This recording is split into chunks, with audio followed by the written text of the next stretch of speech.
দেখবেন বাংলাদেশে আমাদের ক্রিকেটাররা যখন অন্য কোনো দেশের সাথে খেলে অনেক সময় এমন হয় বল বাকি একটা, রান দরকার 6টা। আপনি দেখবেন ক্যামেরাম্যান তখন গ্যালারিতে খালি দেখায় দর্শকদের যে কি অস্থিরতা। হিপ হপ স্টাইলের মেয়েটা, যে মেয়েটার ওড়না এতক্ষণ ছিল গলায়, ওই মেয়েটা দেখবেন ওড়নাটা টেনে মাথায় দিয়ে এরকম মুনাজাত ধরতেছে, আল্লাহ আল্লাহ একটা ছক্কা, আল্লাহ আমার লাল সবুজের পতাকারে তুমি অপমানিত কইরো না আল্লাহ, ইন্ডিয়ার সাথে আমাদের খেলা আল্লাহ আল্লাহ একটা ছক্কা, একটা একটা। ঠিকই বাংলাদেশের দামাল ছেলে এমন এক শট মারলো, ছক্কা, জিতে গেলাম আমরা।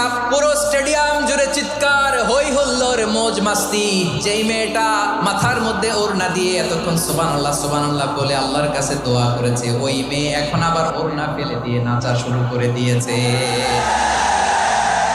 তাহলে আল্লাহর ভয়, আল্লাহর প্রতি আস্থা, বিশ্বাস, ভালোবাসা, এটা কি ক্ষণিকের জন্য? সুখের সময় দুঃখের সময় সচ্ছল অসচ্ছল অবস্থায় বিশ্বাসীরা ভরসা রাখে একজনের উপর। চিৎকার করে বলো পটুয়াখালী যিনি কে?